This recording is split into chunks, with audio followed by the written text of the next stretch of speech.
여러분 안녕하십니까, 진성호입니다. 문재인 대통령이 야당의 격한 반대 속에도 본인이 지명한 장관 후보자 이 4명에 대한 임명을 강행했습니다. 한 명 박준영 해수부 장관 후보자만 낙마했습니다. 김부겸 국무총리도 살아남았습니다. 자, 이런 가운데 오늘 국민의힘 여성 의원들이 특히 임혜숙 과기부 장관 후보자의 장관 임명에 대해서 격하게 비판했습니다. 같은 여성들이 볼 때 문재인 대통령이 여성 인재라면서 임 후보자를 장관에 임명 강행한 것은 정말 말도 안 된다. 거의 오늘 윤희숙, 조수진, 허은하, 황보승이 다 난리가 났습니다. 오랜만에 국민의힘 야당의 초선 여성 의원들이 들고 일어났습니다. 그런데 그 가운데 방금 전 황보승희 의원이 보도자료를 냈습니다. 그런데 충격적인 이야기가 나왔습니다. 바로 임혜숙 장관의 임명 강행 뒤에는 김정숙 여사가 있다는 설이 있다, 이렇게 말한 겁니다. 자, 야당 의원이 대통령의 부인을 직접 실명을 거론했습니다.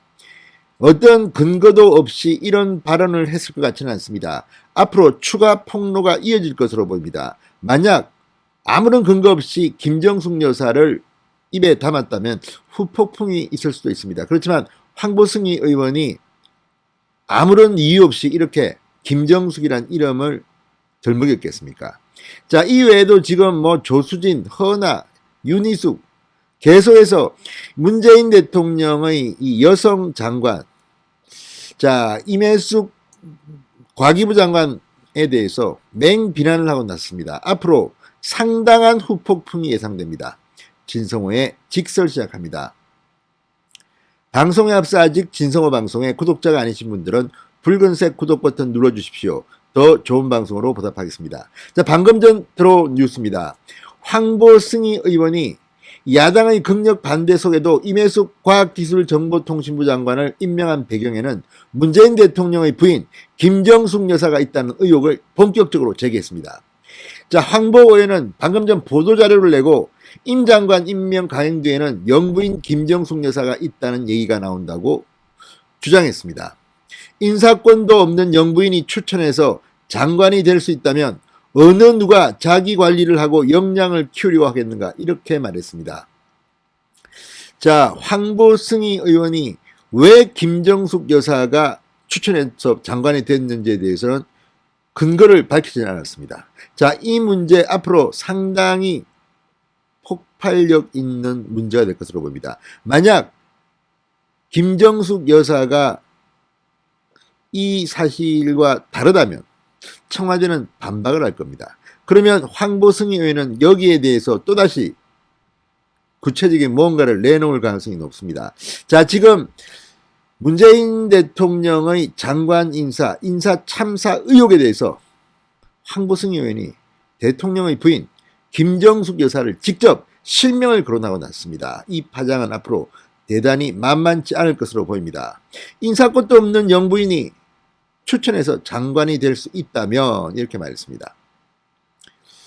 자, 지금 대한민국의 많은 여성들이 분개하고 있습니다. 마치 여성 인재는 임혜숙밖에 없다는 듯이 이런 식으로 청와대와 민주당이 옹호한다면 이건 말도 안 된다, 이런 주장입니다. 아무튼 여성 의원들이 더 분개하고 있다는 것이 중요합니다. 자, 황보 의원은 임 장관이 여성이어서 낙마 대상에서 제외됐다는 주장도 했습니다.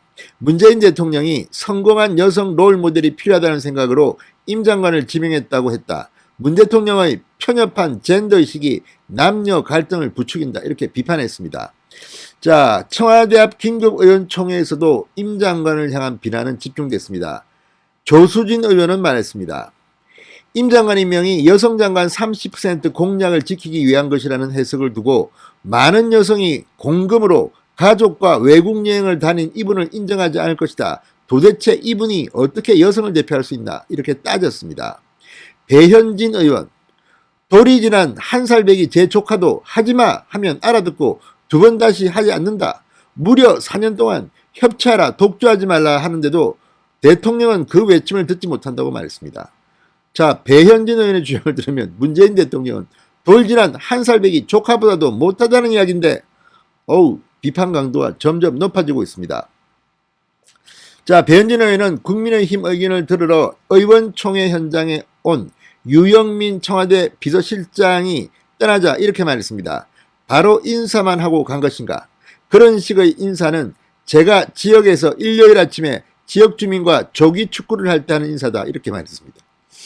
자, 국회의원이 되면 조기 축구회 이런 데 아침마다 가서 인사도 합니다. 왜? 한 명이라도 더 지역 구민들을 찾아뵈야 하기 때문에 아침에는 조기 축구 하는 무슨 초등학교 운동장도 가고 합니다. 그런데 그때 하는 게 오래 있지 못합니다. 다른 것도 가야 되기 때문에 잠시 인사만 하고 갑니다. 유영민 비서실장의 의원총회에 잠시 얼굴을 비친 데 대해서 조기 축구 인사라고 했습니다. 자, 박성중 의원 과기정통방송통신위원회 야당 간사입니다. 이런 여권의 행태에 대해서 속이의 경일기다. 대통령이 사과하는 게 답이라고 강조했습니다. 자, 어쨌든 지금 점점 더 의원들의 목소리가 높아지고 있습니다. 윤희숙 의원, 허은하 의원도 오늘 문재인 대통령이 여성 운운하면서 이렇게 임혜숙 과기부 장관 후보자를 옹호하는 데 대해서 굉장히 분노하는 글들을 올렸습니다. 상당히 논리적이기도 했습니다. 자, 어쨌든 여성이라는 이유로 이렇게 됐다면 이것도 웃깁니다. 이준석 전 최고위원은 낙마 할당제냐 이런 표현을 쓰기도 했습니다. 자, 어쨌든 임혜숙 과기부 장관 후보자의 이 문제는 앞으로 계속해서 터질 것 같습니다. 개인적으로 궁금합니다. 황보승희 의원은 왜 김정숙 여사가 배후에 있다고 주장했을까요? 뭔가 알고 있는 것 같습니다. 앞으로 이 문제 터지면 또 청와대와 국민의힘 간에 상당한 갈등이 있을 것으로 보입니다. 정말 궁금합니다. 김정숙 여사가 왜 추천했을까요? 자, 어쨌든 지금 문재인 대통령의 장관 인사에 대해서는 늘 말들이 많았습니다. 누가 이 사람을 추천했느냐? 자, 이 부분은 분명히 해야 될 것 같습니다. 실패한 장관 후보자들 추천자 이름을 밝히시기 바랍니다. 진성호의 직설이었습니다. 여러분 감사합니다.